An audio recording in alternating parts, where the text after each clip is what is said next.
Welcome back to Fat and Tactical.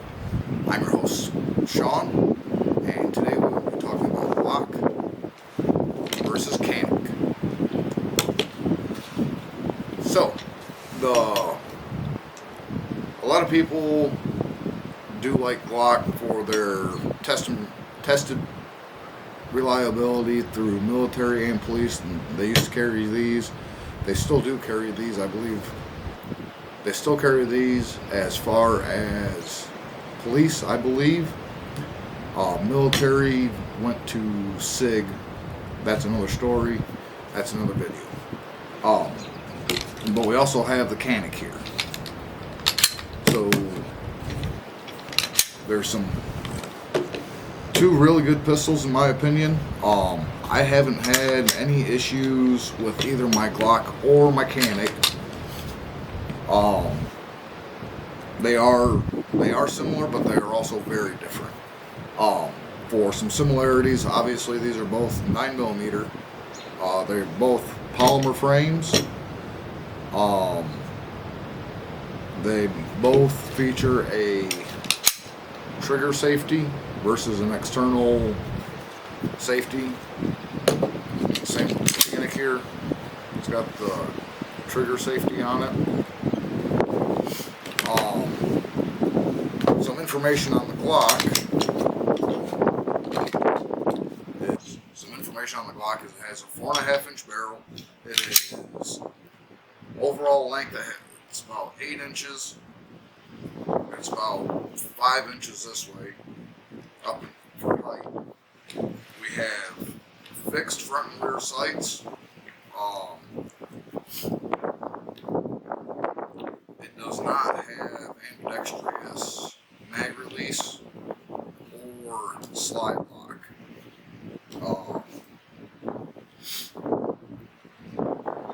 You can purchase these with a slide for a red dot, like what we have here on the Canik. I have a red dot on top of this. This is a Vortex Viper. This came pre-milled with a regular iron sight on the back that you can just pop off and install the provided plate and then your red dot.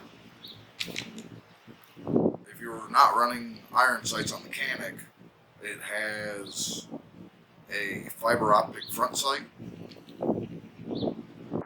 This also features a threaded barrel, ambidextrous slide release, so I can go from left side or right side.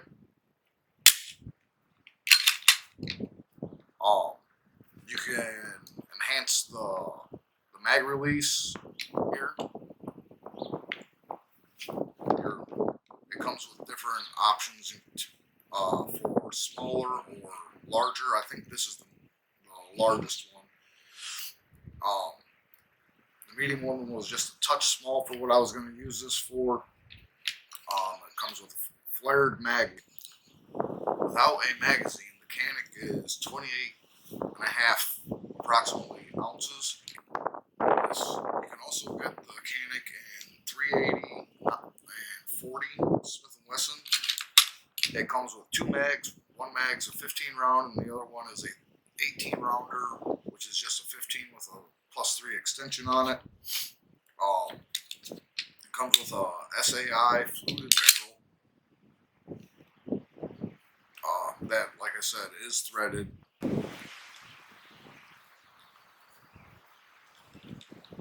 Takedown of these pistols are very similar. I don't have my wrench, I can't take the barrel out.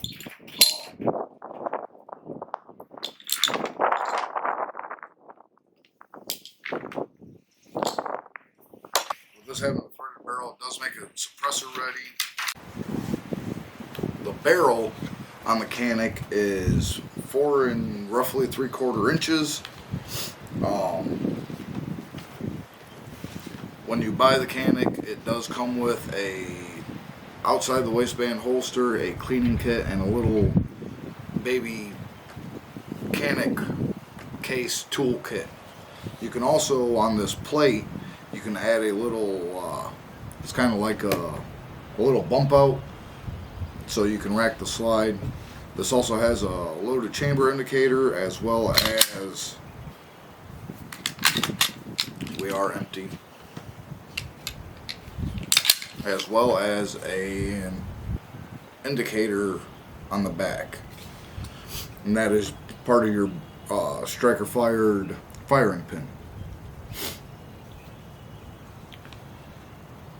Both guns are, the Canik is very smooth shooting in my opinion. I don't get a lot of muzzle flip out of it when I'm firing. It was fairly easy to get the red dot sighted in on it. It does have a 1913 Picatinny style rail on the bottom, so you can add accessories to it as far as like a flashlight or a laser or what have you want to put on here. So with that being said, let's move on to the Glock.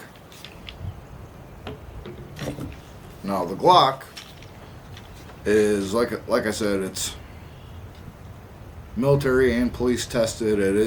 They are very reliable. You can find reliability tests on these all over YouTube. So I'm not going to get into the reliability of this. Now, any firearm can malfunction if it's dirty.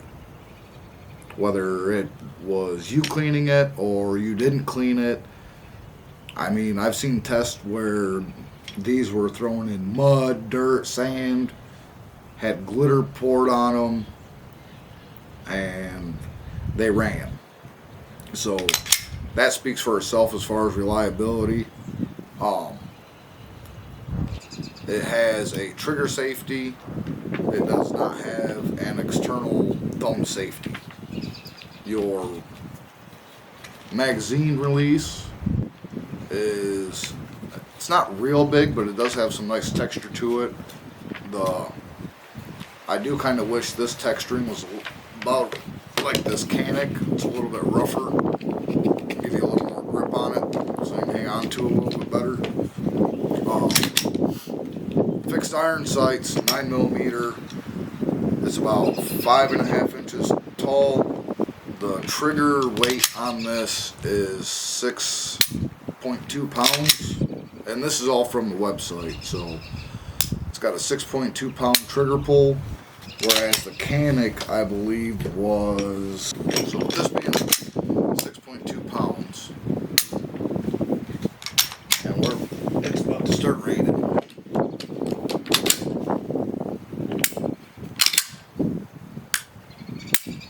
I would say this is a lot lighter. I would say the Canik is about 4.5. So a couple pounds lighter, and for the Canik, the trigger pull and reset is much, much shorter. So there's your wall, there's your fire, and then your reset is literally that much. It barely moves and you're ready to fire again. Versus the Glock, you got your wall, you creep, and then it fires, and then your reset is almost all the way back out. Then you have to find that wall again. So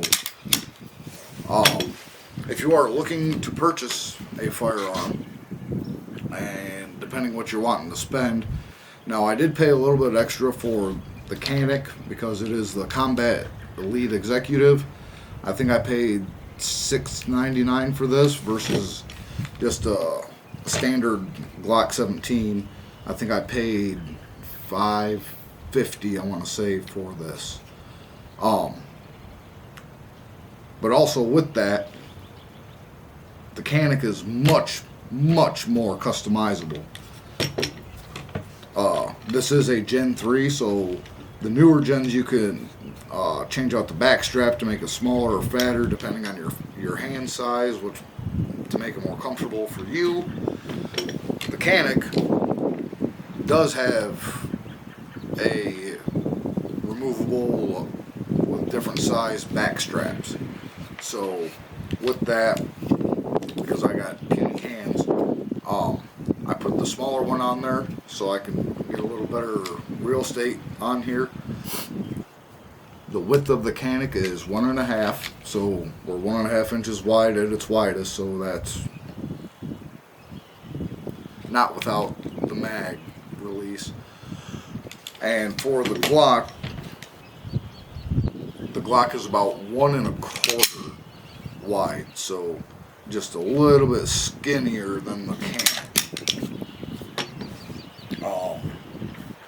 The Glock does come with 3 magazines, usually the last one. The Canik comes with 2 magazines, a 15 rounder and an 18 rounder, which is a 15 rounder with a +3 extension on it.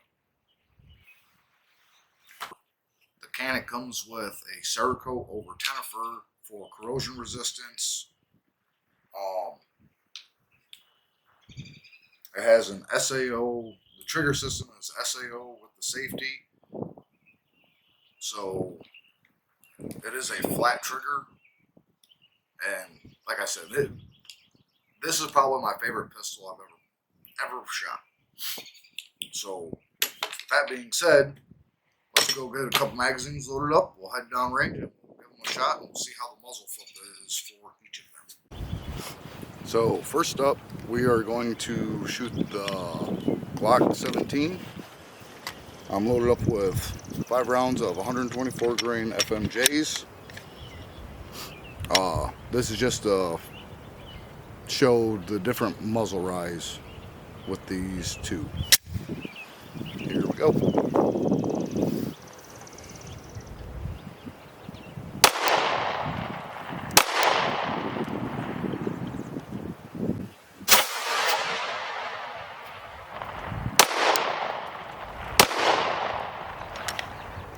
All right, we are clear.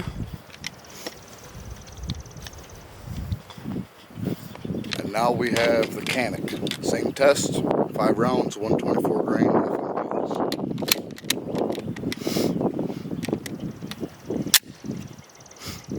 And like I said, this has a Vortex Viper red dot on it.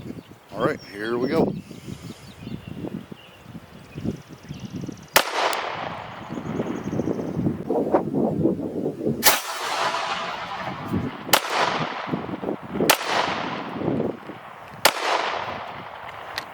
Whew.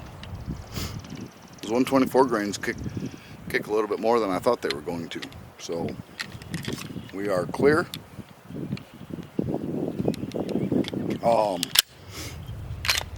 Like I said, both these pistols are really good pistols. I haven't had any issues with them. But like I said, if I had to recommend one of these, I would probably go with the Glock, just because it is been tested. They've had or have military contracts or police contracts for their firearms. That being said, let me know what y'all want to see next. Hit that like and subscribe, hit the notification bell so you know when I put out new content, and we will see you on the next one. Pew, pew.